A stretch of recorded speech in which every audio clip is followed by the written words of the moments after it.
Always something. Well, so good morning. I'm glad y'all are here, and the next series in our Mac University is for Insurance 101, keeping things simple. So we have invited Kyle Yeary with First Insurance Services to really help us walk through commercial insurance and understanding what we need in our business world.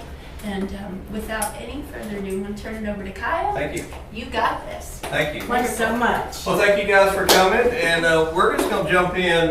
Insurance 101, keeping it simple. I wish it was that simple. Insurance is can be pretty complicated, and anybody's dealt with it. And I hear it's not something everybody wants to deal with, but it's one of those things we have to. This, guys, is going to be more business insurance, not so much home and auto, but more of the business insurance. Okay. So just going to kind of go through this, and a lot of these, what we're going to do is I'm going to go over about 10 different lines of insurance. And so I think if you have questions, we may get an answer the next slide. But so hold off. Yeah, if you want, if you have a question, we can discuss that along the way. But I think we're going to answer some in sometimes the next line of business. But anyway, who is insured? This is the most important thing, guys. When you have an insurance policy, you need to make sure you're insured. You need to make sure your legal name is on there. You need to make sure your DBA names are on there, and whoever additional insured. Now, additional insureds come up later. Somebody you go work for, say in your instance, Judy, you go work for a hotel. You might not know you're working for that hotel today, and you might know it a month from now. They'll want you to name them an additional insured, and that's fine. But sometimes these big, if you have one account that you're working and they need to be an additional insured, like oil and gas companies, so to speak, you can go ahead and write that in there, and they have some of the same privileges as the named insureds. But it's important. The reason I say that, we have some of these chain automotives, and they'll send us one name and a DBA name, and then like a month down the road, they may say, oh, we've got a holding company, we've got an operating company, we need this name. And it's like, so give us all those names up front. So that's the best thing to do. So when you keep in mind, some policies offer a blanket AI waiver, notice of cancellation, primary non-contributory. Large contractors and oil and gas usually require that. Standard market companies, a lot of times we have to ask for that if we need it. And what that means, if you have a lot of companies you work for that may need those things that you already know, it's best to get it up front and get a blanket. So, but AI is pretty simple to do. We just kind of need to know. All right, first segment is general liability, because that's the most thing that's always requested. Somebody calls and says, I need general liability. A lot of people may not have insurance until somebody requests to have general liability, or a bank requests to have property. So general liability, we cover against, the one thing to always remember, it protects you against a third party. It protects a business against a third party. It doesn't protect your employees. It protects a business against a third party. For known and unknown risk, a known risk would be, it's always property damage and bodily injury. A known bodily injury would be somebody runs over somebody and they lay on the floor. That's known. You know you hit them. You know. An unknown might be somebody backs into a wall and the wall's there. 2 weeks later, the wall falls down. That was an unknown risk caused by them backing into the wall. Or that's what somebody would say, and that's why you have general liability. So that's where we say known and unknown risk. Lawsuits, investigations, settlements, of course, that's what happens with general liability, is there to help with some defense around that. Injury damages, miscellaneous is just some things we'll get into here next slide. Injury damages, claims that arise from bodily injury or property damages resulting from accidents on your premise or from products, your operations, or advertising for your business. And we'll get into that. The operations and completed products and operations are the most claims we see in the general liability and MedPay. These are the types of limits. That's why I want to go ahead and we'll camp out here a little bit. These are the types of limits. If you've ever seen a general liability policy, it'll have generally per occurrence limit, personal and advertising limit, general aggregate, products completed operations, which we just talked about. That covers on bodily injury and property damage claims, when it happens away from your premise, or it has to do with the products you sell. And that's why sometimes we have a little bit harder time if they sell resale products or something like that, used parts. Used tires is one that's a common exclusion. So these kind of things are important. You want to make sure if you have a business and you're doing something that you have coverage for what you're doing as much as you can. So back to per occurrence limit, generally we always do $1 million. We just do $1 million occurrence limit. Personal advertising limit follows the suit of whatever that would be, $1 million. So if you had $1 million occurrence, we'd have $1 million personal advertising limit. Generally on aggregate, general aggregate means the amount of money you would have for the year. That's usually $2 million, and products completed operations is usually at $2 million. Now, per occurrence, that's per occurrence. If you have a claim, that is what you have for that claim. It could have several different things going on. It could be a property claim. It could be property, somebody got hurt. It's one claim, one occurrence.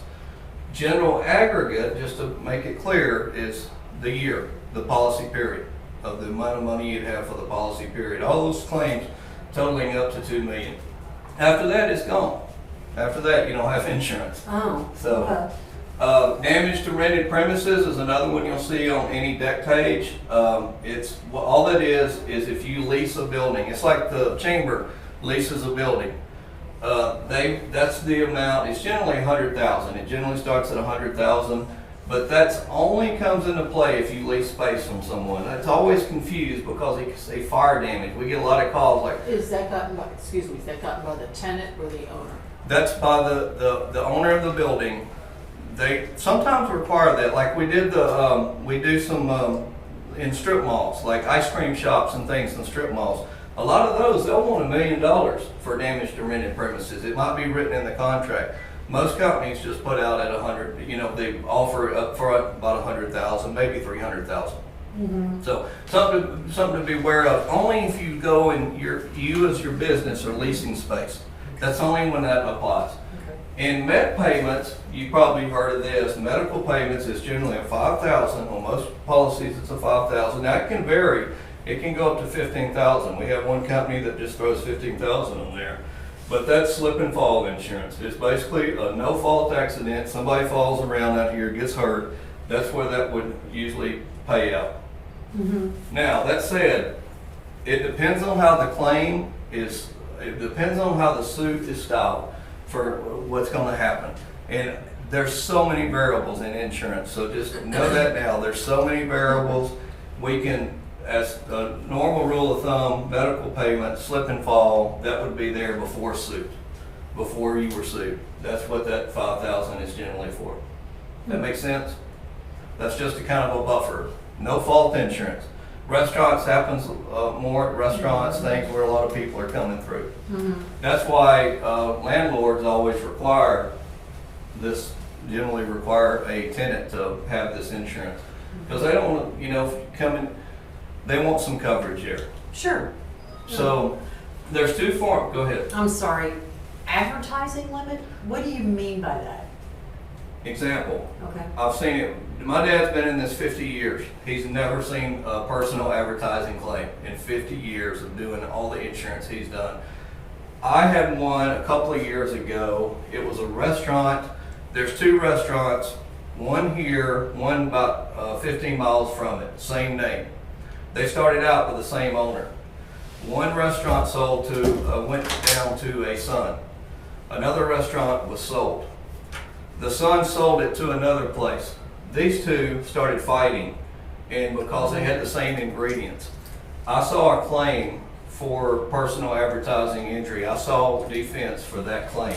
When somebody said, well, you're stealing all my recipes, and it's like, yeah, I've always had these recipes. We were all one company way back in the day. They got an argument about that. That is a personal advertising injury. Slander, they were talking bad about the other company. Things like that. So that's generally where that would happen. I've seen one. You don't have as many of those as you have some of the others. But I've seen So one. advertising doesn't necessarily mean TV, radio, print, social media. It could be if some slander on there, things like that, and there was a Made. claim made, that would probably be where it would fall, some kind of, Okay, anything with slander and all that. okay. There's two types of GL policies. Most 90% of GL policies, general liability policies, are occurrence-based.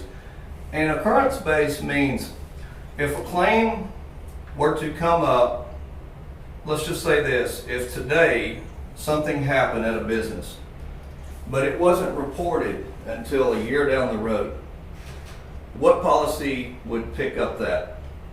This one, occurrence. Because it was identified, or at least allegedly, we had a car wash that closed or sold down. 2 years later, they made a claim on something that happened 2 years before that no one even had an incident, a report on it, but that policy had to defend. That's occurrence based. It's a good form. That's most all are occurrence.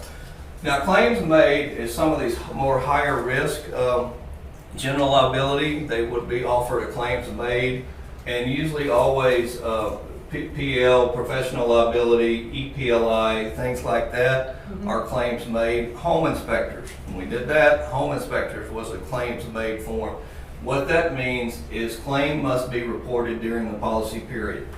If it, say it renews, the insurance renews on June 1st, but it happens today, the claim happens today, they don't report it until June 2nd. They don't have coverage. They've got to report that somebody's got to report on that claims made the time it happened. Even if the policy's renewed automatically? Right, it would go back to, if it renewed with the same, yes, if it renewed with a claims made, it would probably fit to go back. But if they stopped insurance, there'd be no problem. Yeah, because it goes back, you need to get the instance, when we do have claims made forms, it's best any incident to get into the company. Even if it doesn't turn into a claim, hope it doesn't, but any incident we need to get in. We have some accounts like that they play and jump and all that, and if somebody bruises a knee, we have to send it in to the company, just in case, just so it's documented. So claims made is not that relevant though, not that prevalent on general liability. It's more of these other, the professional liability or high risk. So what's not covered with general liability? We always, as a company, and most should, I really like to talk about exclusions. I don't want to be negative, but a lot of times there's exclusions in general liability and any insurance, there's exclusions. And we need to try to point those out to folks. One thing that you'll never find in general liability is employee injuries. People that are their employee injuries. Only work comp covers that. People think all the time that they've had general liability all these years, that they have, if their employee gets hurt, that they have insurance for it, and they don't. Remember, general liability is for a third party, protects the business against a third party. Employee injuries, the only thing that protects you against for employee injuries is work comp, and we'll talk about that a little bit more. Some other things not covered in general liability: professional mistakes. You need a professional liability or an E&O policy for that. Realtors, accountants, home inspectors, anything, computer companies, they need professional liability or E&O to take care of their professional mistakes. Like, you were supposed to know, I trusted you to get my money right, my accounting, and you dropped the ball, so I'm suing you. General liability doesn't pick that up, not unless it's like a pro. It's got to be an E&O part of. It's got to be E&O in there with that. So it's something to keep in mind. Auto-related coverages. That's a BA stands for business auto policy. That's where you need that. Now, sometimes you can get hard and unknown, and I'll talk about that on a separate slide, but hard and unknown we can get in on a general liability, but that's about it as far as a general liability. So business auto package, punitive damages, and exemplary. You see that a lot excluded in some general liability policies. And what that means is punishing someone or making an example of someone just because that's what attorneys do sometimes. It might be only I'll put an example, we've seen this, we've seen a thing or two, but it might be a $1,500 claim, actual damage on the claim, but they should have known better. they should have known better, so the attorney hammers them for $1 million. And so that's why a lot of these companies are starting surplus. Really, you got to watch for that. Sometimes it won't be a punitive damage; it'll be excluded, and then that's what that is when you see it. So, intentional acts that came about with all the old labor. What is it in Chicago? The unions. Union strikes and all that. You tell Bob goes and beats up Pete, and the boss told him to. Well, it's not covered under your general liability, intentional acts. And then your faulty workmanship. There's only a handful of general liability accounts that will cover faulty workmanship. It's kind of a gray area. There's a lot of exclusions around faulty workmanship, meaning, you just did a lousy job. And the attorneys approve that. So there's some that do, some stand up. I've seen some that do and some that don't. That's why I've mentioned it. It's not always guaranteed that faulty workmanship is going to be in general liability. Yeah, except we do have a couple of little packages that offer a little bit, and sometimes that's more window dressing than anything else. It's like you got a little bit, but so you got to watch for that kind of stuff. All right, so that's kind of general liability. Let me slide into property coverage. Property coverage is usually a bank requires, if you have a loan, you have a mortgage, you have a loan, you got anybody funding you money, they're going to want insurance to know that that's where the property insurance comes in. So, if you own a building like this, we own this building, we have to have it insured. I don't have to insure for this unit. I don't insure their stuff. I insure the walls and everything else, the building. I don't insure their personal property. They have to make sure they have their personal property insured. We have to make sure we have our personal property insured, and everybody else that has any personal property. We've had some that personal property, business personal property, could include some inventory of like if somebody's selling, like that parts thing we just did a parts. They sell parts, and their inventory is in there. Clothes sometimes on dry cleaners. There's two ways to insure it. You can insure it on the personal property, business personal property of my stuff that might be in a dry cleaner, or you get a Bailey. I'll talk about that here in a little bit. It's all property. It's just we need to know. That's what your agent needs to know what you're doing when that's $1 million question. What do you do on a daily basis, and do you have other people's stuff and that kind of stuff? So that's where that comes in. And then there's a lot of property enhancements. I have some policies that have 0 property enhancements. And most companies would try to go and get you a standard market company that offers some of this property enhancements. Business income extra expense. That's if the building's damaged and you can't operate and do what you're supposed to do. You might have some business income extra expense. They're going to make you prove it. They're going to make you go back and show you what you did a year ago or a month ago and how much you're losing, but you can claim on that civil authority. I've seen that.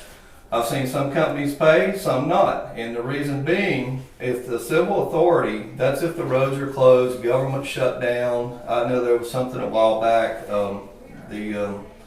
I talked to the computer guy. He was down at LaPorte, and there was the things were closed. Businesses were closed because of gas. That's a gray area for civil authority. Most companies don't pay because they couldn't get to it. Now, if something happened to their building, in a result of that, flooding or something, and something happened to their building, and the building was shut down and couldn't be used, that's where it's an easier payoff on civil authority. There's some gray areas on civil authority. Some pay, some don't. So, and they usually most of these have a 72-hour waiting period for a deductible. Like business income, a lot of times, we don't always, everybody doesn't always talk about that because there's so much to talk about, but there's a 72-hour waiting period generally on there. Only a few programs would have a no waiting period. Do you know what I'm talking about? Means there's damage in that weekend, or for 2 days, you're not going to get a payout. After 2 days, that's when that would kick in. Okay. So a 72-hour waiting period. I have them on, standard markets have a 72-hour waiting period. I wonder why. It's just, it probably because it's a better risk. They don't have, you maybe can get it with no waiting period, but it's going to cost more. because a lot of times an event, electricity might go off for just a short period of time and people claim all this stuff. They were down for a few hours. It probably keeps it more of a, you really got a problem there and it's gonna be off for a while. I had wedding venues and things like that, they have it too, and that's kind of scary. Because what if a wedding were planned? And they And lose so- their money from the, I've had the they claim. lose that income. I've had that claim. Oh, man. I've had that claim. That's a Thank hard goodness thing they to- didn't have a wedding that night. Oh, thank But a 72-hour wedding period. Thank the Lord they didn't have a wedding that night. But it's important to tell folks, you know. Employee dishonesty, you can get that. There's usually a limit for that. Theft. I'm gonna get into that next slide, but a special form, you always try to look, I try to do there's a basic, a broad form, and a special form. Special form includes theft. A lot of times for theft, they'll want to make sure you have some kind of central alarm or at least a local alarm. We've had some have a ring and all that. I don't know if they're really counting that yet. They want a central alarm a lot of times to What get do theft. you, okay, can I stop? It's like a third party. You know, say they take the toilet out of the bathroom, it's part of the lease space. Is that what you're talking about? I wouldn't see, theft would be somebody breaks in and steals, So it wouldn't be the tenant computers that's, and you know, stuff like something that. Somebody else, okay, but wouldn't their content insurance cover that? not always. Oh, really? Not if it's a basic form. If it's a basic form, again, home and auto is a little bit different, but in this line, I always try to get a special form. Special form includes theft. Sometimes they'll want to make sure you have a central alarm. I'm telling you. Or They'll- some kind of or something. deterrent. You Some mean like kind of alarm. ADT or? Yes, something like that. Mhm. Now, some standard markets, they don't fuss about it as much, and they'll just add theft to it if you have a special form. So it's nice to have a special form, and that way you've got covered. If there's theft excluded, it will show you. Does that make sense? And theft, back to your point, Miss Judy, if somebody broke in and stole stuff, I guess it could be a toilet and things like that. If they broke in and stole that could be a theft. It's usually under a builder's risk, but you know, and that might be what you're thinking if you've had that happen. I don't know. No, I haven't, I'm just trying to Put your mind around it. Yeah. It's mainly for your BPP or say they broke in a building that Phantom Cheer across the road. Just talked to her. So we insure her property. If they broke in and took stuff off the wall that they could roll up her mats that might be included in the building, that would be theft. If they took all her shirts and all her furniture and computer, that'd be theft. So So anyway, it's just some things that equipment breakdown means if that's in a lot of policies. It's in some and not in all. It's why it's so confusing, guys. It's not always there. If you have a standard market company, a lot of times it's there. If you have a surplus company, which is more of a high risk, people doing things that are really high risk, or they've had claims that cause companies to drop them and they have to go to surplus, you don't have all that stuff. You have to ask for it.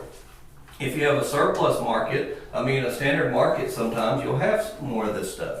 So that's why it's just good to just beware. Well, that's kind of good stuff to know, so that when you write up your lease agreement, that if there's something outside of your paradigm, like you can't control the power company or a hurricane and you can't get to work, Right. that's got to be in the lease agreement. That A lot of franchises, we just did this, Tommy's is on my mind, Tommy's Car Wash, man, they run them through, you gotta have business income, you gotta have this and that. Well, naturally, we have a program that has all that stuff, thank goodness. But a lot of times they'll spell this out, a lot of franchise, because they want them to be protected. And a lot of people don't know this stuff. Back up with sewer and drain, I've seen that used quite a bit. It doesn't always just come, that's on a typical, it's on home policies or not. The platinum, like we do a lot with, let's say, travelers, and the platinum package covers a lot of things. The basic package may not have all that stuff. Back up a sewer and drain, you can imagine if that happens, that causes a mess. There's some cleanup there. If you don't have it, then you're out of luck on that. So anyway, that's Another just, 72-hour wait on that? Not so much on that. There's a deductible. It's either the property deductible, usually $1,000 in commercial, or it could be more, but it's usually, or it may be a lesser deductible. So some of these have their own deductibles. Is there a deductible on a liability policy? Not always. Sometimes there is $500 to $1,000. It's typical in contractors. There's typically about a $1,000 deductible for bodily injury and property damage for general liability. Yeah.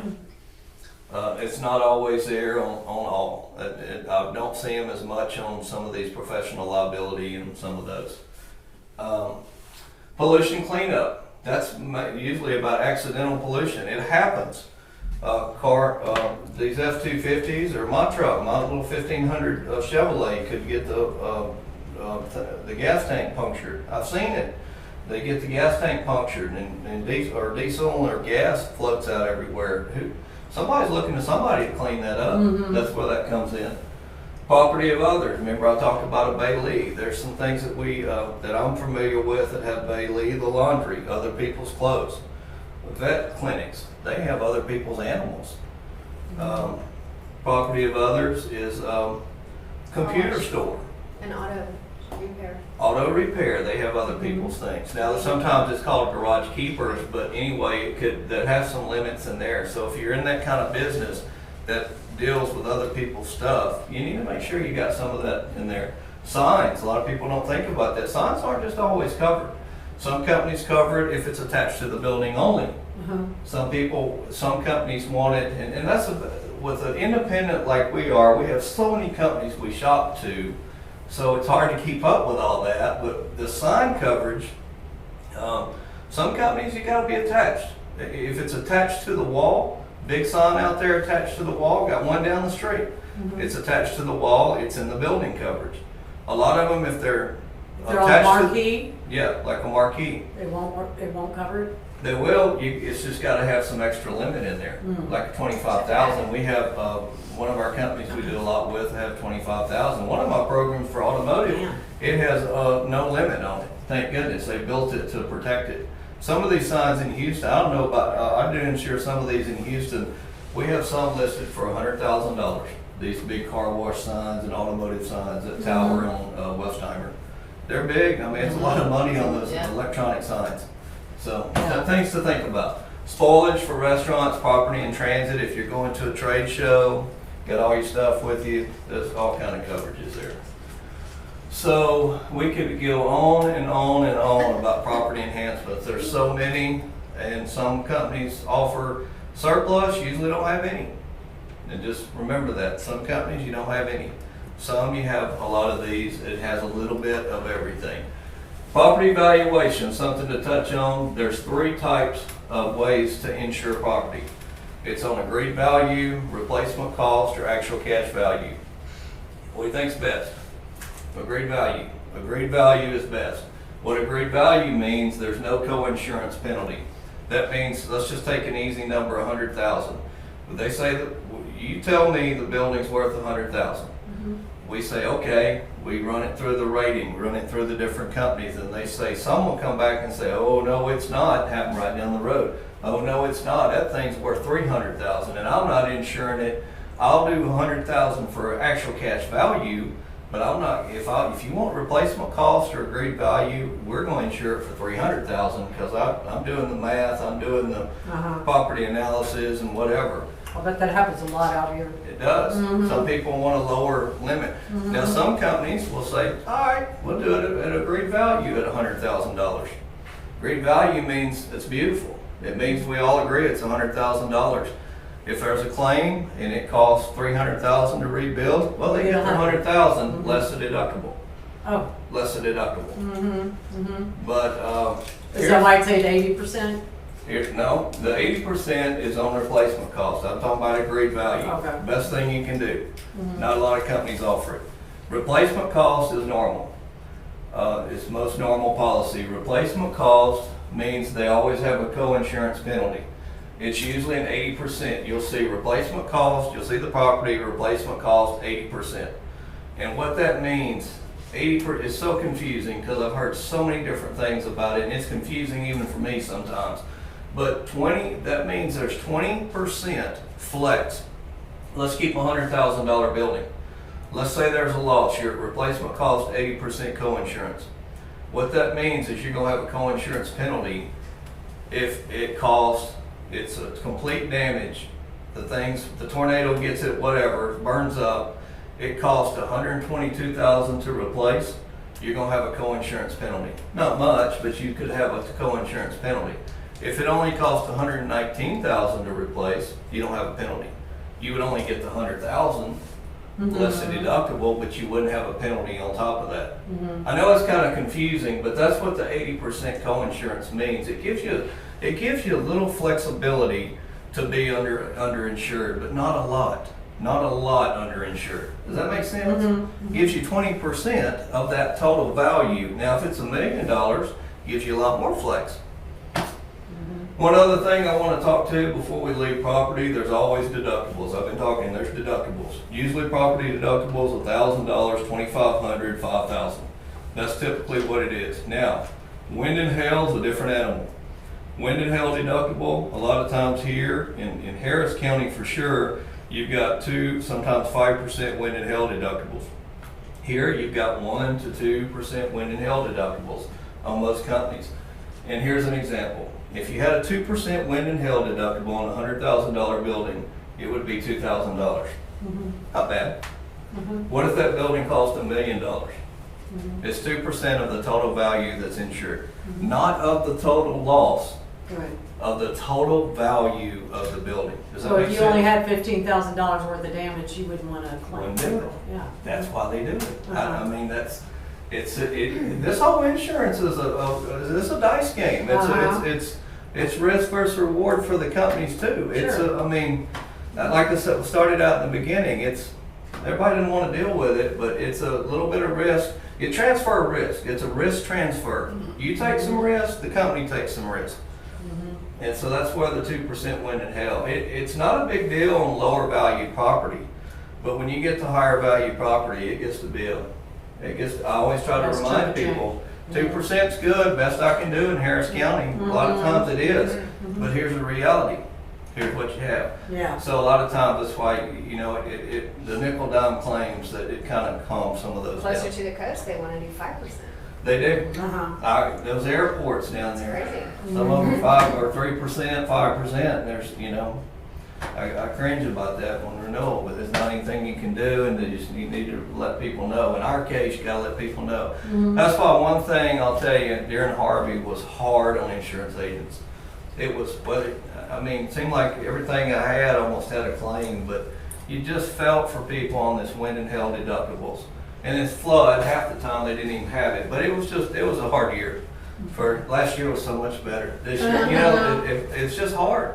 You carry the burden of people with you in any kind of business. Y'all all know that.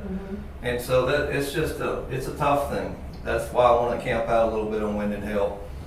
When you said flood, half of them didn't have it. Some people half don't of have people didn't flood have insurance. rising water. Right, rising water. Flood is rising water. Yeah. Not back up a sewer and drain. It's rising water. And on the Gulf, on the water lake or Gulf, storm surge that comes over. What do you think that is? Rising water. Rising water. You might have lived through it. It's rising water. I like living on a hill. Me too.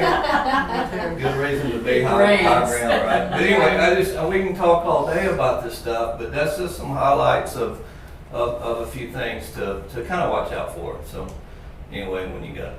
Inland Marine's another good property form we use for a lot of contractors. And Judy, you might have Inland Marine. I can't remember, I but don't think we do. if you don't, what it is welders, HVAC, mobile equipment. Inland Marine, the biggest thing, that's why I highlight is mobile equipment. Lawn care, lawn equipment. If you got lawn equipment out there, dozers, backhoes, cranes, bobcats, all those kind of things. That's the only way to insure that is what does it cost, and let's insure it, either for replacement cost or actual cash value. The only reason I threw this in here, this is confusing because most insure on actual cash value, just like auto insurance. Every now and then on lawn equipment, we can get replacement cost. There's no lawn care in here, but it's 7 years old. If it's older than 7 years, If it's newer than 7 years old, they may do replacement cost. And that's good coverage for lawn guys, you know, that have a lot of that kind of equipment. Most everything's actual cash value though, just like a car. Most of your auto insurance Maybe is for actual lawn cash. guys or for men like my husband who have 3 tractors and. Yeah. Yeah, that's right. Inland Marine, you can cover all that stuff on Inland Marine. Inland Marine's, you can do a lot of cool stuff with Inland Marine. Rented and leased equipment. A lot of these companies, the same type of companies here that may do dirt work, crane work, all the lawn care, they may have to go lease equipment sometimes at Sunbelt. I do a lot of certificates for Sunbelt. They have to go get equipment or other crane companies or whatever. When their equipment's down, they go borrow or lease equipment. Well, this is why they'd have a limit on rented and leased equipment. It's a limit. Say it's what's typical? Say it's $20,000 and they're usually renting something that doesn't cost over $20,000. That's fine if they rent one thing at a time. If they rent 10 things that cost $20,000 at one time, guess what their limit is? $20,000. $20,000. If they all go away, they're in trouble. So I try to remind people on leased and rented equipment, you need, it's like garage keepers we'll talk about, you need to have the right limits. And again, you can insure, you could keep going and going on insurance. You can't insurance against everything. But anyway, riggers on hook is another one. Crane guys we've care, custody, and control if they've got an AC hanging on a hook. That's typically what that comes in. Property in transit, that's a good inland marine. The computer guy, we know computer guy got property in transit in his trucks. Alarm service guy, we insure alarm service guy, got a bunch of property in the truck. That's how to insure that kind of stuff. AC guys have that. So builder's risk is another one. If you go out and most of builder's risk I do are for these new car washes and automotive and things like that coming up. We either the contractor has to do a builder's risk while something's being built, bank requires it, or the individual that's building it has to do that. And then also with homes, contractors that build homes, we have a lot of those. When they build homes, they have to get a builder's risk. So that's what that is. That kind of sounds like if they were installing toilets and things like that on a builder's risk and something were stolen, even property in storage. Maybe they delivered, say they delivered lumber, a pile of lumber, and it's in construction, and so somebody comes through and steals lumbers and doors. There's a limit usually in there for builder's risk for that. Sometimes, gotta make sure if you want that. Some of those forms they'll offer it, and some builders risk will even offer a little bit of flood policy. I like that. Typical covered perils. So these are a peril. You heard about it in insurance, and that's why I put it up. A peril is a cause of loss. That's what it is. A peril is a cause of loss. There's 2 forms: a named peril and an all risk peril. All risk perils are better. Just because it says all risk doesn't mean it covers everything. On an all risk form, you would have some exclusions of what's not covered. It's generally like earthquake, sinkhole, a few things like that you'll see. On a named peril, it will be listed what's covered on that policy form, on a property policy form. It would be listed. So that's just, usually most of these are all risk perils at standard markets, surplus sometimes a named peril. You gotta watch out for exclusions. I think I've talked about that a lot. We gotta watch out for exclusions. You gotta watch your wind and hail deductible, and you gotta make sure you know what your agent knows what you're doing. That's some of the big calls, big watch outs in insurance. We gotta know what you're doing. Anybody that insures, you gotta know what you're doing. And some of these companies, you can get some insurance from somebody in California, and you may never see them, and that's okay. I mean, as long as they know what they're insuring and know what you're doing. So those are just some things there. All right. Any questions on that before we go into work comp? Yeah, sorry. It's just one little one. I haven't even. She keep gave me thinking a about whole it. pile. I know. She tried to get me You on bring fire. all the goodies. Can't help it. All right, a work comp, the biggest thing to remember a work comp, it's the only insurance that protects your employees. Or, the reason I put this in bold, work comp is triggered for work-related injuries. It's not triggered for a company picnic and they get hurt. Kind of some gray area there. We've seen that happen. That's why we put it up there. Work comp's not for your employee to go deer hunting for a week and he falls out of his stand. We've seen that. I used to work for a company that happened a lot. Work comp's for work-related injuries. While you're on the job, some type of job, whatever your job scope is, and it's for employee-employer relationship. And what that means, the reason I put that up there is misinformation that I hear all the time is like, well, I don't have employees. All my guys are 1099s. And it's like, okay, but then you get 1099, what would cause in a state, first of all, Texas is a right to work state. You don't have to have work comp. I would do it. We have it for me. Our company has it because I'm driving around a lot. I would have it. It's not that expensive. But employee-employer relationship, if they're a true contractor or a true 1099, and if they get most of their revenue from you, they're treated like an employee on work comp. That's kind of how the law looks at it. Wait a minute. If you have 1099 guys or subcontractor guys, I do. most all the revenue that they make, if they're not making money from other sources and they're making it all for you, from you, attorney's gonna tear that up if you don't have work. Yeah, mine's a part-time job though. Okay. There's just, I mean, I've got a retired guy, but I'm sure I'm not the Well, he majority probably of gets his money income. he gets money You know, I've elsewhere. got a teacher in Huntsville. Yeah. I've got a young Right, mom. right. Yeah, so I think I'm okay, right? If work comp is for work-related injuries, the biggest thing on here, it protects an employer where you can't be sued.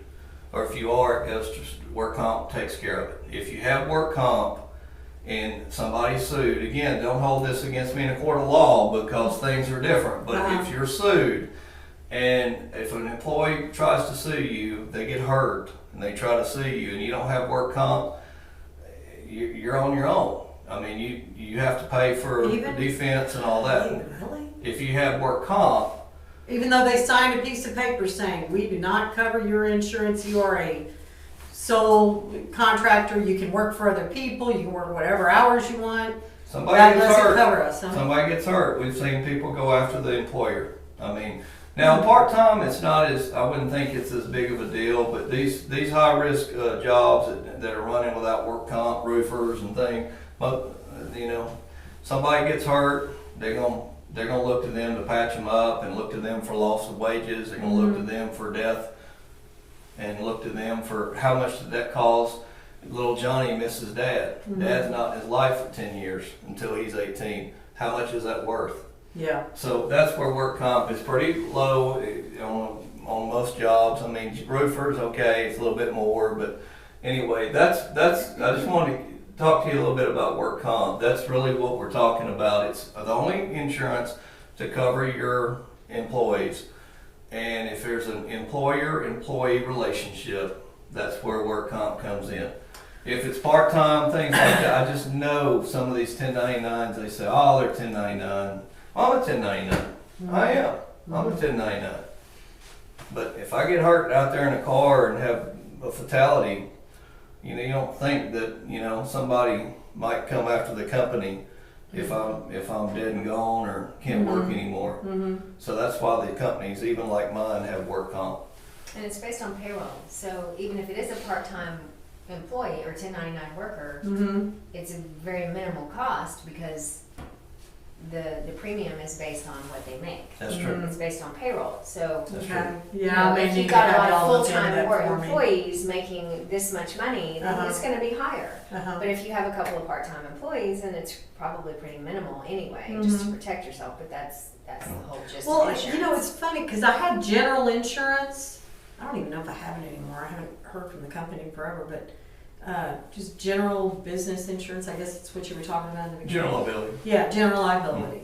But I did that because I was concerned if somebody's walking in delivering papers, you know, that's my contract people, and all of them have been with me for years. You know, they love the job, but if they got hurt, you know.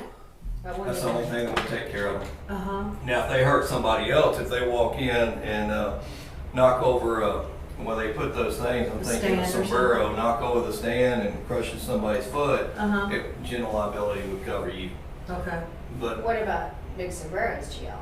Would that come into effect at all? yeah. I mean, it's on their premises. Yeah, yeah. You never know where it's gonna get Right. picked up, right? Right. Right. Yeah.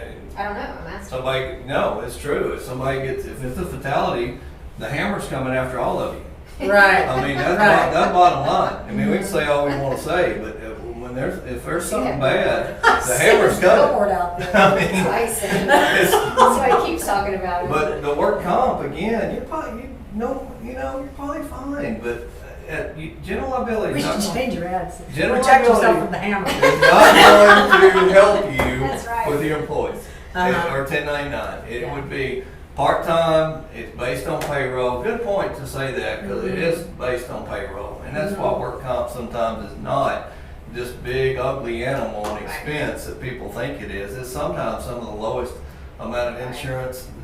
It's a low amount, especially if it's a lower risk thing. Okay, Yeah. so just to be clear, that workman's comp wouldn't take care of them, right, for their injury or anything. It would just protect me from getting sued. No, it would take care of their It injuries. would take care of them Yeah. too? It would take care of their injuries, it would take care of their lost time. Uh-huh. A percentage, 75% of their lost time away from work, and it would, then the family couldn't come after you. No, I want to get that then. I The- gotta the- get The that. family couldn't sue you because you have. Well, I mean, if it helps provided take work care comp. of them too. And it that's takes the care of main them. thing. That's a big thing for work comp. I mean, it's, a lot of people have work comp, they don't tell their employees because they don't want, there's some laws on that too. Texas, a little bit different. We kind of skate through without work comp because it's the right to work state, we don't have to have it. I think if you're working on government jobs and things like that, you have to disclose you don't have it. You gotta have these big signs and all that you don't have work comp, you don't participate in it.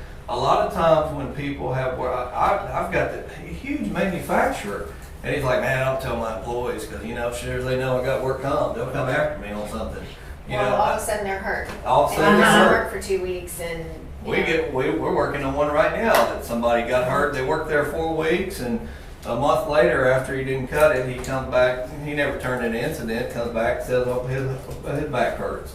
After he got let go. Yeah. So Oh, no. so work comp. But anyway, so He'd tell me he didn't get away with that. right. That's a rabbit trail I'm going down. Uh-huh. Work comp it protects your employees for their wages, their medical, and it helps them with wages. Honestly, I've heard people say that it's a very reasonable, catastrophe health insurance for your employee. You know what I mean? And for the owners sometimes. To even include yourself, Pat, or to include you and your husband. Randy. Mm-hmm. Yeah, just because But- if something happened, then it kicks in and you're covered, and you don't even have to look for your health insurance, which probably doesn't do very much if you're self-employed. Yeah. Right. Mm-hmm. Found that out. But Yeah. so yeah, it's a good thing to have if you can. If it's not going to break the bank, you can afford it. It's the best protection you can have from your employees, and the best protection you can have for you. So Gary and I talk. That's another. He helps me with work. There's so many of these companies out there that don't have work comp, and then Gary is a guy, acquisition guy. He goes and sells these companies, and sometimes the company buying them wanted to have work comp, and so a lot of you'd be surprised. A lot of big companies just don't have it. But You know Gary, Judy? Mm-mm. He's that broker. he's told me stories about that. I mean, a lot of them don't have work comp, but I see it. I mean, and people, the reason we're camping out on it, people think they have it when they have general liability, and they don't. They only Well, all I know is that I would feel terrible if one of my folks got hurt, and it's just, there's nothing I can do. Sorry, but then to find out that I could have done something, I think I would feel I'd have to go to confession. I mean, you see, if it's just not in the budget, then but we can find out. Yeah, but again, it's a right to work state. You don't have to have it, and it's not a mandatory in Texas. So I think we spent enough time on that. Some things work comp doesn't cover is horseplay, drug, alcohol, intoxication. I've told you some of these. Acts of gods like floods and hurricanes, unless it's built in there, like some of these longshoremen and some of that kind of work comp, that's the kind of stuff built in there. But just normal work comp, that's not something that generally happens. So might be some exclusions in there. Auto liability. This is one, just going, a couple of things. It's just like general liability. You're protecting yourself against bodily injury and property damage. So one of the few options that's mandatory in every state though. So auto liability is mandatory in every state. You know what the limits are? The minimum required limits for person, I guess for business also, is 25,000. It's 25,000 bodily injury. That's all.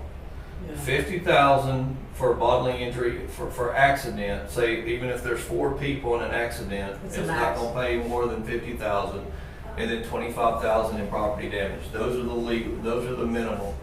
And so that's typically in this auto liability arena. Most companies require us to do $1 million anyway, $1 million. For business. Yeah, for business. And so, in bodily injury, you see what it does, property damage. It's some of the same stuff. If you run into the house, fence, storefront, that's what I usually see, run into the storefront. Yeah. Liability, combined limit liability for third-party injuries. It's just typically we do $1 million and it covers for all three that I just talked about, bodily injury, property damage, and the max. Now here's the types of auto limits. Underinsured, uninsured motorists. A lot of people around here don't have insurance. They're supposed to, but a lot of times insurance might run out. They had good intentions, they didn't pay it. We've seen it, they didn't pay it, and it runs out. They don't get upset about it, and then they might have a wreck. That's why you need underinsured or uninsured motorists. What if you get into an accident and there's with an uninsured motorist or underinsured motorist, say it's only they've got 25,000, and the claim's going to be a lot more than that. That's where yours would pick up.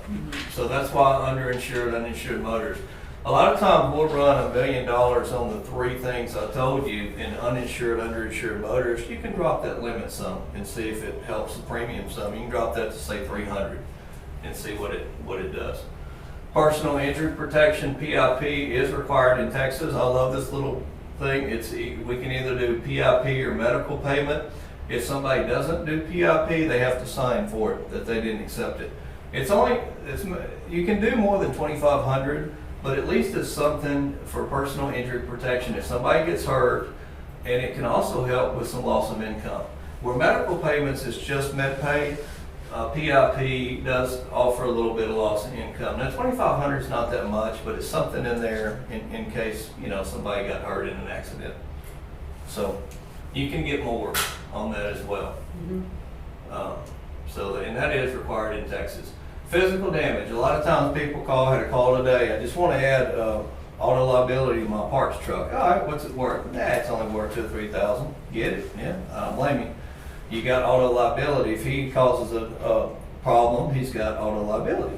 That's probably $1 million or 500. We're gonna look and see what works. But to cover something, what if that truck costs like yours, like $50,000 truck? The only way to protect that is with physical damage, and it's broken down into 2 categories: comp and collision. Y'all have all seen that. Comprehensive is the such as fire, theft, windstorm, flood. A lot of flood around here, and also hitting a deer and debris in a road. I think that if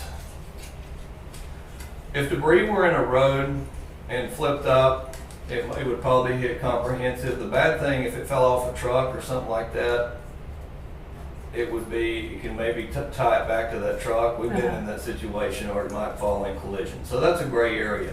Animals, if you run into animals and things, comprehensive is where that claim would fall. Collision is what it is. It's you collide with another vehicle or overturn.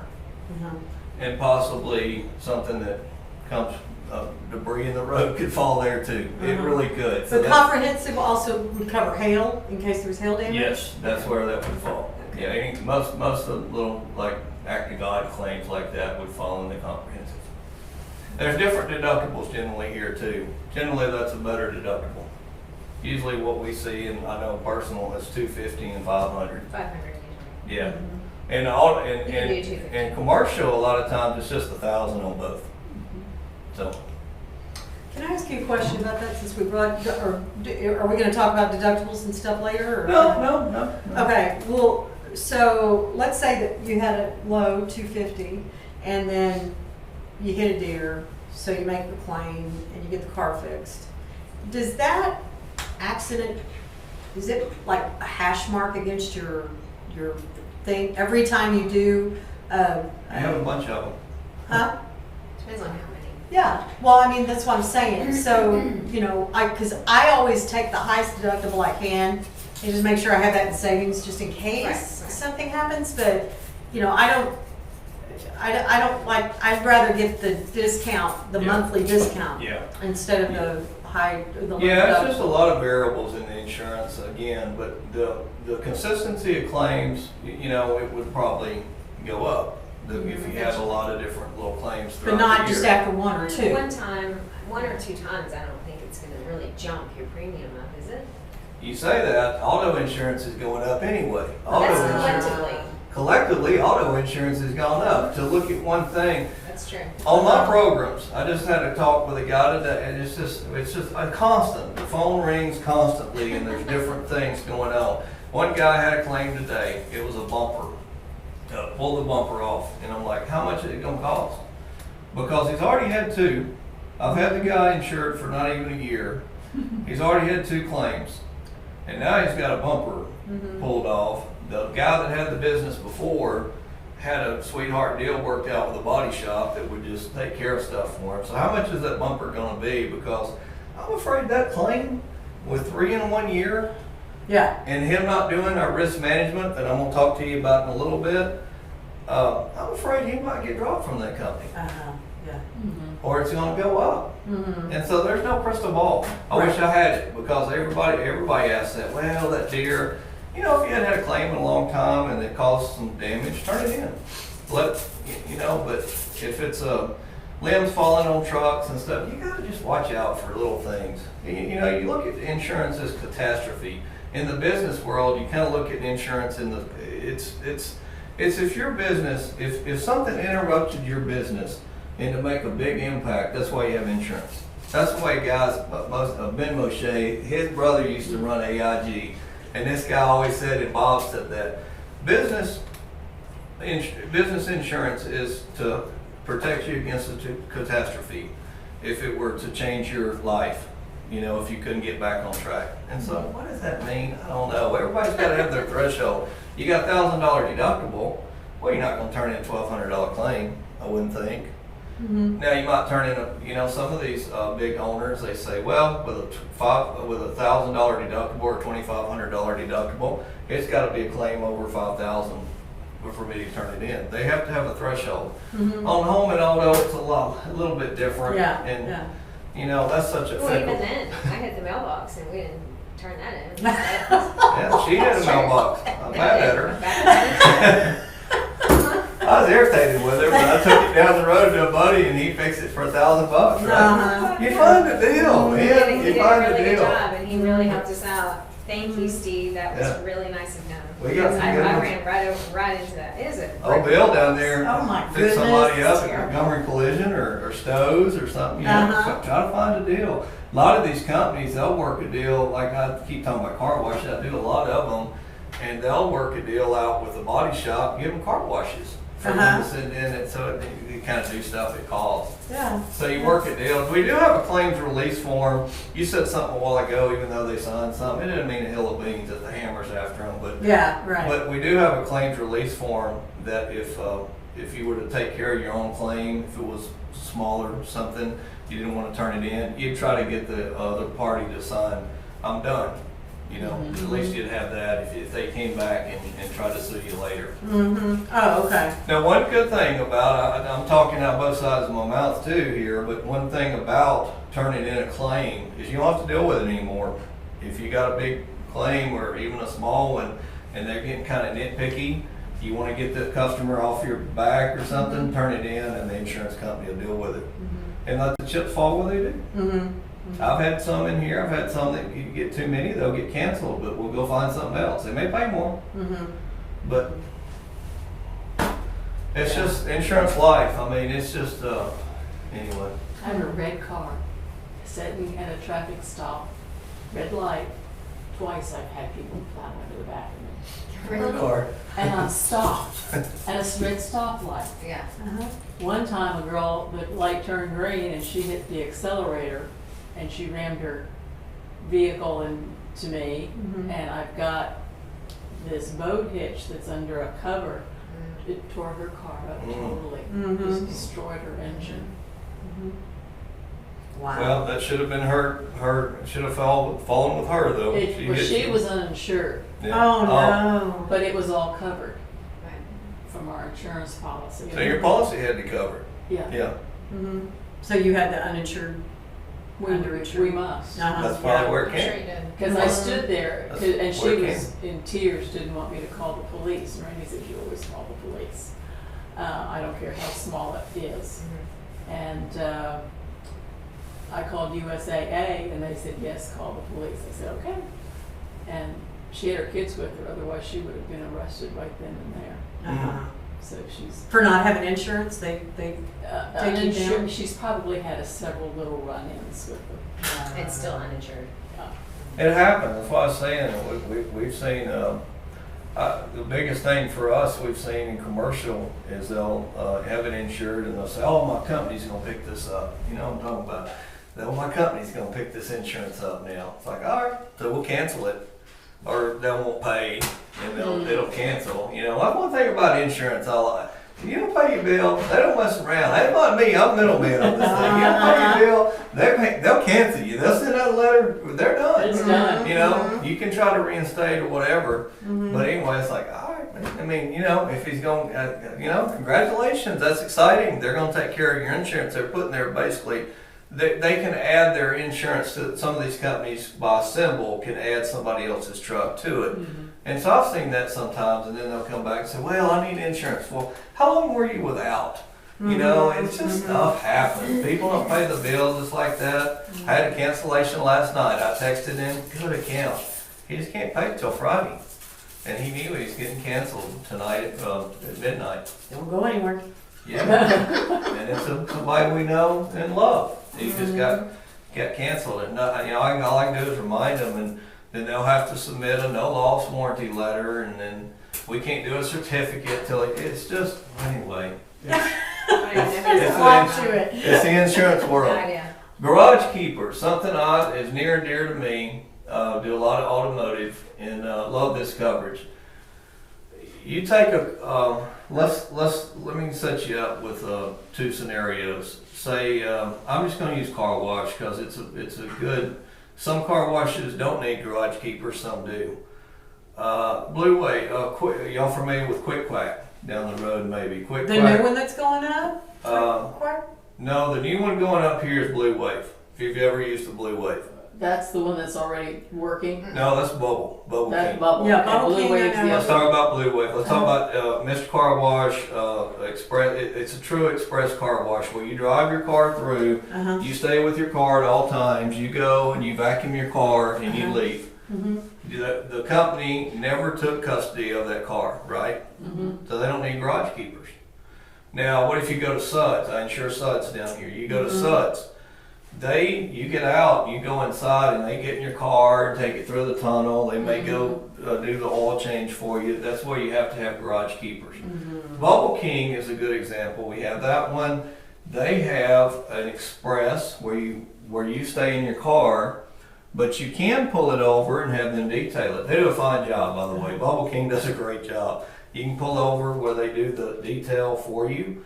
It doesn't even cost that much more extra, but they take custody of the car at that point. It's kind of a gray area. They don't really drive it, but if they did, that's where garage keepers, and even though they're in there vacuuming and stuff, that's why they would have garage keepers. Something could happen while they're wiping it That's down or correct. vacuuming or something like that. The only thing to cover a vehicle, my buddy across the street, Mike's Marine, He doesn't have garage keepers, but he's like that. He's a shop, a boat shop. And say you take your boat to him, what's he gonna do? He's gonna put it on his hitch and he's gonna back it in there and start working on it. They were just doing that when I was coming down the road. He's got care, custody, and control over that boat. Right. What if he goes out joyriding on the weekends? Because he's got to go out and test drive them. Sometimes he has. Anyway, he goes out and takes it out. He's got care, custody of that $100,000 boat. So he's got. It's called something else. It's called transit coverage, but it's like garage keepers for that kind of automotive. So you got a lot of different things. So that's where garage keeper, any kind of auto repair shop, they have garage keepers. So it's a good coverage. It doesn't cost a whole lot sometimes, but unless you got a lot of claims. There's two kinds: direct primary, which is dealerships. If you're working with a dealership, they require direct primary. That means if it's in that care, custody, and control of that auto repair, they're responsible. Their insurance is fixing it no matter what. Legal liability is only at fault. If it's cheap, it's less insurance, but it's better. I love legal liability because if they're driving the car and somebody else rams into it that's driving, it's not really the customer's fault, the insured's fault. So it probably wouldn't pay. If antennas, that's the biggest one on Garage Keeper. Antennas, they remove your antenna or not responsible for antennas, and it gets ripped off. They have signs everywhere showing it. That literally they can get kind of weasel out of that claim because they not legally aftermarket parts, curb feelers. I've had those pop off in those car washes. Or automotive. Just forget any kind of aftermarket part. Bug shield, got a call the other day. Bug shield broke. Well, it's really not my insurance fault. He had signs everywhere, not responsible for aftermarket parts. There's there's all kinds of stories in that. But anyway, that's where legal liability comes in. It helps by insurance. Also helps on claims. It's not, you can't pin it to that guy. I mean, but one of our companies will go out and investigate for him. You turn in a claim, it's kind of out of our hands. It's the adjusters get involved and go out and investigate. But that's going down a rabbit trail again, but that's some examples of garage. Almost finished. Umbrella excess. Umbrella policies now are known as excess policies on the bigger high risk like oil and gas and things like that. They're just called excess now. And typically they go over bodily injury. I think the biggest thing to think about on a umbrella in today's is it's known as it does not usually broaden over the other coverage. It needs to be primary and known as a follow-form. What follow-form means is whatever you have insured below, that's what the umbrella covers. Not outside that box. If you don't have cyber insurance, if you have another cyber policy somewhere else, it may not cover, the umbrella may not cover that. Auto liability somewhere else, it might not cover. It's whatever's generally in the general liability form, and the umbrella goes over the general liability form. I don't get it. Yeah. So why does it say landlord liability? If I've got general liability for my building.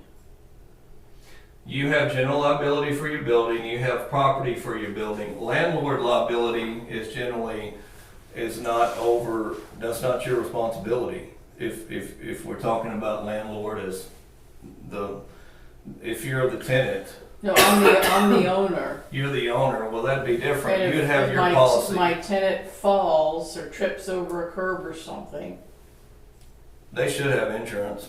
Okay. Your tenant should have insurance. If you're gonna do that, you Well, need they're to gonna have content insurance. and general liability. And general liability. You've got to make sure your tenant has general liability insurance. That's where their med pay would come in.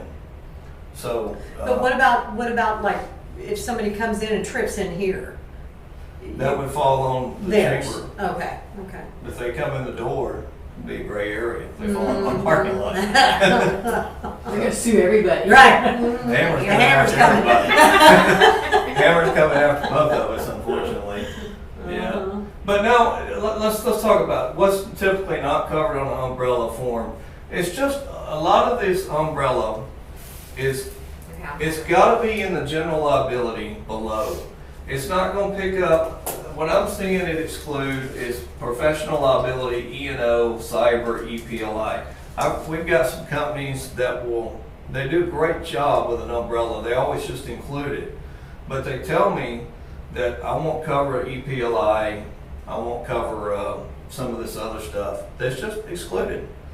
But they'll allow everything else in there, the other general liability. But it just sounds to me like everything that's covered under the general liability It extends. is also gonna be covered under the umbrella. It sounds like double insurance. All it is. All it does is extend the limit. I didn't say that Oh, right. It okay. extends the limits. You get an extra $1 million. So like for 1 million, 2 million, you get an extra $1 million on top of it. So it makes it like a 1 million, 3 million aggregate.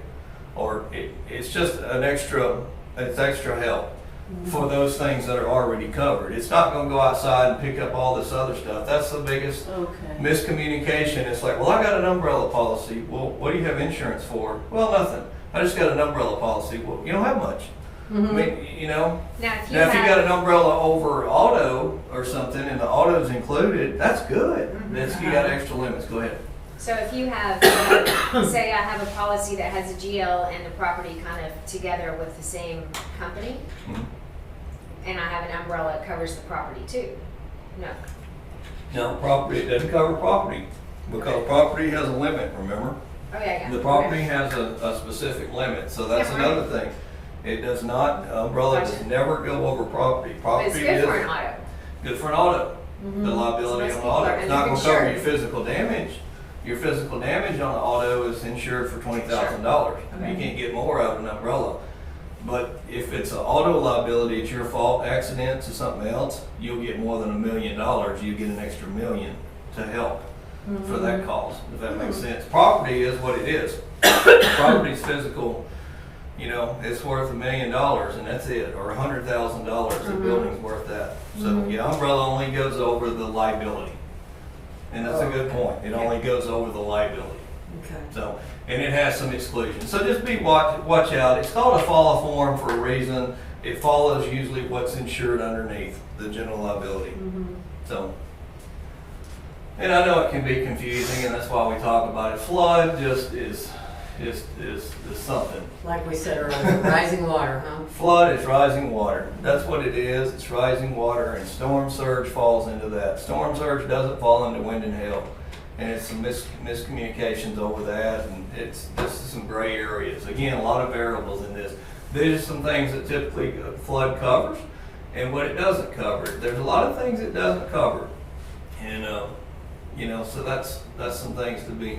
I saw during the flood, I heard some companies would cover, and I've seen some of ours cover back up a sewer and drain. If a back up a sewer and drain happened, maybe during or around the flood, or before, or whatever, they got some insurance, they got the claimed insurance on that, and they didn't have rising water flood. But true flood is rising water, and that's what it covers, and that's what it doesn't cover. And so, and if you're through the state, that we have some private flood markets we try to use, and they've been getting a little bit better premiums, and I think easier to deal with. But there's the National Flood Program. That's what it is, and so we don't deviate from that. And most of the private flood, they kind of follow the same categories. So like fences, things like that, we need to have things listed. I know even on flood, there's sometimes you have, just because you have the building covered doesn't mean you have the personal belongings covered. You have to have a limit for both. Just like you do in property, but a lot of people don't realize that. They think, well, I got flood insurance for $100,000. Whatever happens, happens. No, you gotta have two. You gotta have flood insurance for your BP, your personal property too, or you gotta have both structures need the flood policy. You know, you need, two. Now you can go down a lot. I know a lot of times we'll do flood.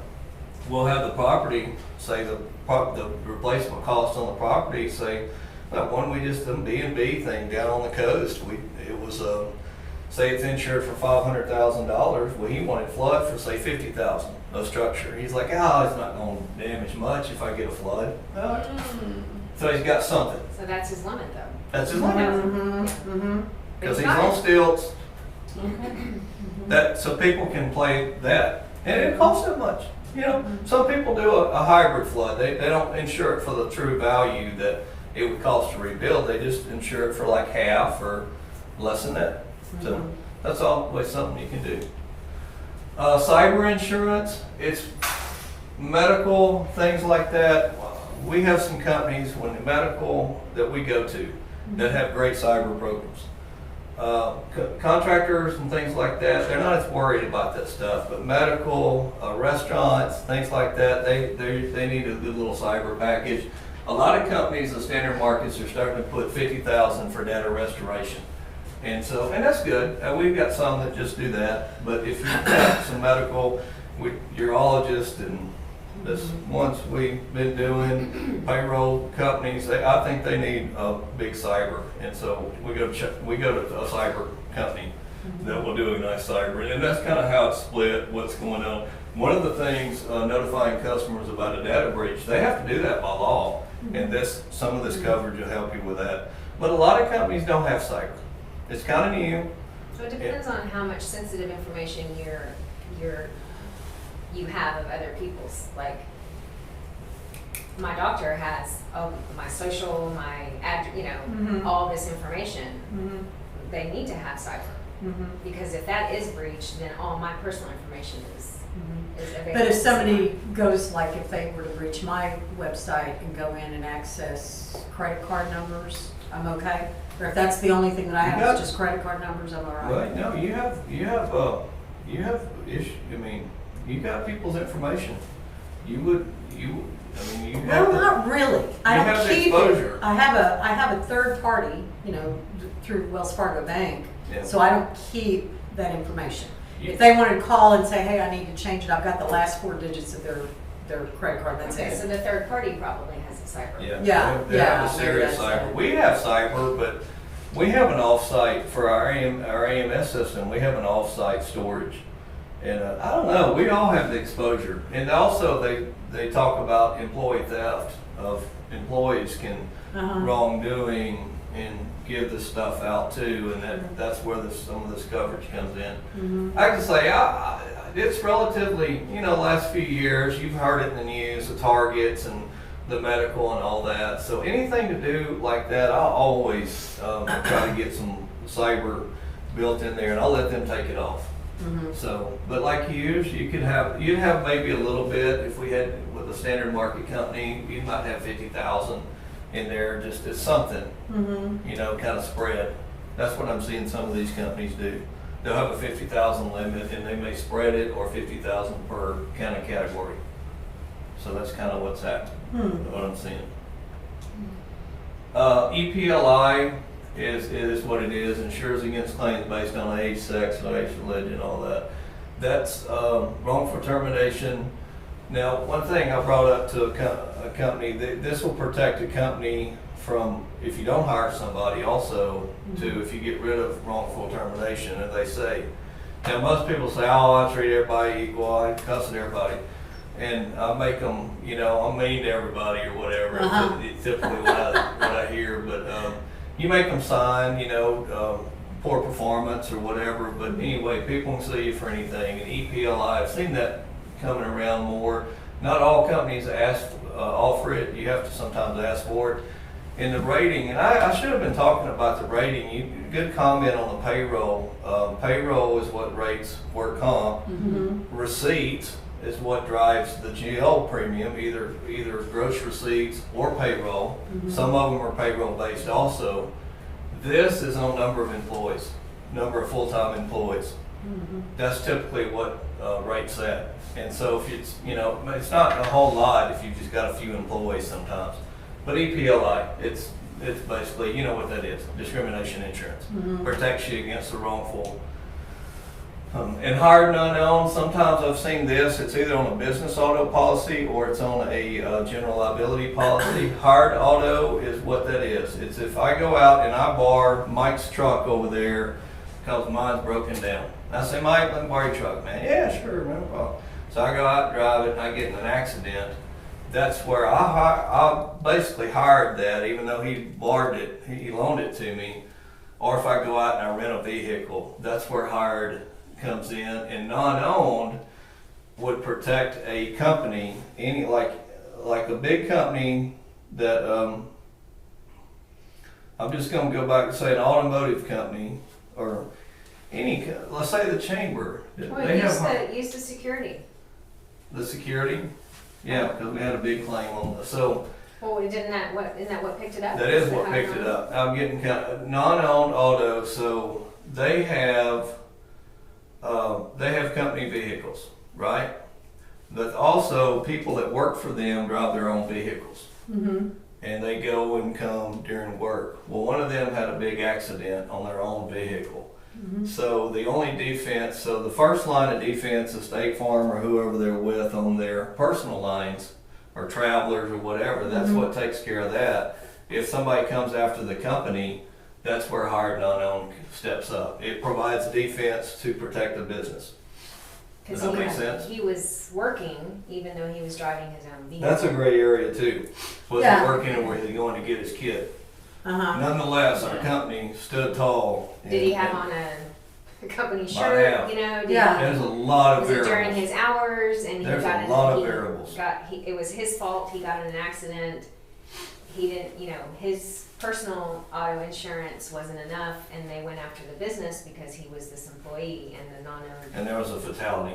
Oh, no, that's Yeah. sad. So that's when I say all this stuff, hopefully no one ever needs it, and they don't until it's, a fatality or a bad thing. So if one of my employees, or not employee, they're contract workers, 1099 is in an accident, God forbid, and someone is hurt or killed, and, there's coffee newspapers all over the Yeah. street, they would come after me, and They- my general liability wouldn't cover that. No, it's hired non-owned. That's what you need to provide Which defense can for be you. in your. It general could be in your general liability, but it's got to be in there. Most of the You time, have it's to, not like, unless ask we for it. really ask for it. in And your it's general- based on employees. It's just like EPLI. It's generally based on the number of employees you have.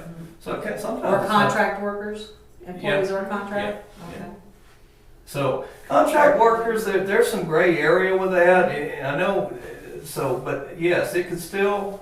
Even owners, because I've gotten confused about this. Even if it's a ownership, so we just did one, and it was still only like 2 owners, and I don't think there's any employees. I can't remember which one. We just did it. There's 2 owners and no employees, but the owners' vehicles are in personal lines.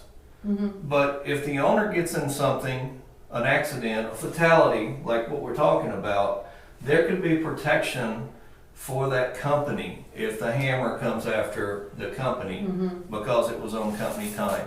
Does that make sense? Yeah. That's what the hired non-owned. So hired non-owned, hired if you go borrow a vehicle or lease it. Non-owned if the company doesn't own the vehicle, but somebody out there, it could be like Celinda or Shannon, they work for the chamber. We have it on there. They work for the chamber. If they got in an accident out there, well, most things are going to be covered from their personal lines insurance. But if somebody came after the board of directors or the chamber, then they would have some insurance if they had hired non-owned. If they didn't have that, they wouldn't have the defense. Make sense? Clear as mud? Clear See, as I told mud. you it's hard to make this stuff simple. Professional liability and E&O, I think I covered that in the beginning. That's generally for the home inspectors, the real estate folks, the computer accountants, things like that need professional liability. Doctors, dentists. A lot of times they'll have malpractice. Doctors will, but sometimes you can get professional liability for the stuff that they do. So, and it's just it's what that is. D&O is for a board. Chamber has a board. Nonprofits. Shirley has a board. I can't think the Historical Society. the Historical Society. Anything that has a board, nonprofits, these Poor Loves, all that. That's where the D&O comes in. And So, this is for what? What would happen? What could it happen? protects. It provides some defense that the board made if the entity got sued and they said that they made some bad decisions. POA, it happened. Oh, okay. The POA has a board. They said the POA is making bad decisions. Somebody sues them. That's the only insurance that's gonna take care of that. They have to have D&O insurance. And usually that's a claims-made form. Does that make sense? Yeah, I'm on a board in Huntsville for a school, and I don't know if they have that or not. They'll probably have it. I know the school here, I know the big public schools, they have some type of Some insurance. private schools. They should have it. Oh, I know okay. our little church school had the Montgomery, Christian Academy. yeah, but most of these schools, Okay. they have D&O insurance, yeah. They should. So that's something again, we kind of went through a lot. Risk management's important to high-risk industries. I've got some things I'll show you with that. Just risk management, there's a couple of things to do with that. And risk management's important to I know we have a gym risk management program. We have automotive, car washes, there's no better risk management than some companies we have for these car washes, because they go out and they just provide all these different workplace safety trainings. They provide these incident reports if somebody got in a damage. Now it's not always like that. Your industry wouldn't have a whole lot of risk management. You might have some little emails come out or whatever, but gyms, they have some good risk management for that. So that's why I talk about risk management. On the big companies, a lot of times they hire a risk manager to take care of that for them. Trucking, a lot of the big trucking companies, they'll have a risk manager. So Yeah. anyway, can insure against everything as we've been talking about, and what other questions we might have? Do you mind, Judy? Because I do have a couple of questions. Go for Jump Okay. right in there. Go Okay. You have the same thing going on at your house, I believe. You've got your house and your business all on your property, right? Uh-huh. Okay, so we are getting ready to, we're in the process of building a house on our property. Okay. So I get to move out of our little barn dominium that I've been living in the last 15 years, into an actual house. Cool. And but I was told by the engineer who did our septic and everything, he said it's 1 house per acre out there. So we have just an acre and a third. So he said you can't have 2 houses. So the barn dominium, we want to change it to an office. Okay. So, and have my home insurance stay the same, but what kind, I'm not gonna have people come visit me. You can extend it through your personal lines. You could extend that barn dominium to be covered under your personal lines. Okay, as an office or what about like a party Why not call barn? it a studio? Or, does it make a difference? If you have people coming and if you got a special events or something going on, then you need insurance for that. But if you're like accountants, I have that all the time. Accountants, I'll have them insured, and then they'll move into their house. They can. I was a home inspector, and we insured out of the house. I mean, I didn't have people come over, but man, we did a lot of business through our telephone and all that. But I had home insurance. Your personal line should be able to cover that. Okay. Now some For 2 different structures? yeah. Okay. You could try that. I mean, it's just Yeah. it's a home office. Ranches are gonna have barns and all Yeah, it's sorts a of home office. facilities that they're gonna cover. Now if the home office is just doing kind of what you're doing, I don't see a same problem thing. with it. Yeah. But if you start having people come over and you have more risk like that, you turn it into an event center, then you need that kind of coverage.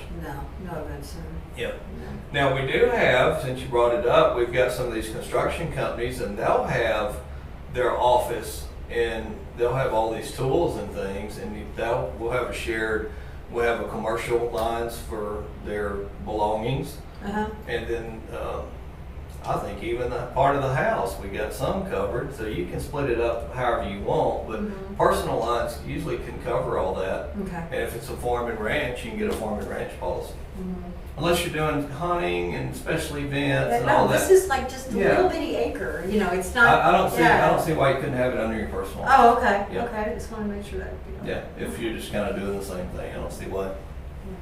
Now mine's attached, Now yours is attached to your house. and I'm wanting to lease out 4,000 square feet, Mhm. so I don't know what kind of policy you're gonna guide us on that one.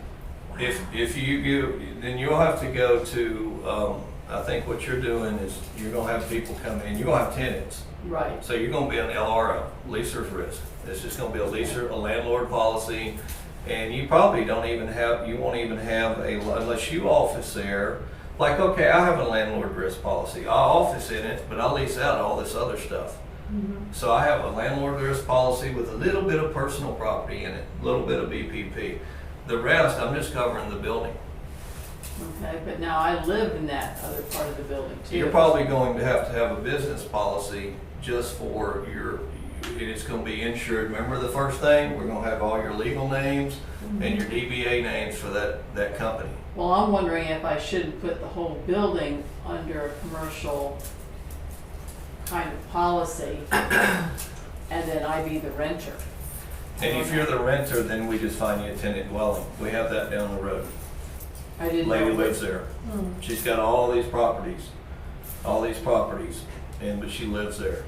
So the landlord risk policy did not want anything to do with her living there, but we found a little policy for her tenant dwelling. So that might be something to do. So I just don't know what's the smartest way to do that. If you're gonna have majority of it to be the business, I mean, I know you could have two different policies. You don't have to have Well, two different I didn't know if I policies. could have two different policies because it's all attached. That's, It's one structure. yeah. Yeah, I don't know. You have to find out. Probably gonna have to have a landlord. I think would be the best way for you would probably be the landlord policy and then LRO, because you're gonna have other people in there releasing from you. We put it in the name and then we put a tenant dwelling or a tenant policy for you living there. Probably. Okay, that's kind of what I was wondering. Now, My daddy until you get all these people in there, you could probably just keep it like it is Keep under it with my homeowner. homeowners, Yeah. Now your you say you could have a beekeeper, but a lot of people have that kind of stuff going on. It's just, you've got a good policy for what you're doing. You know what Randy's doing, so at least you've got that commercial kind of covered. And as you develop this other, Yeah. I think a tenant dwelling would be the best. We were able to do that with a lady down the road. So what do you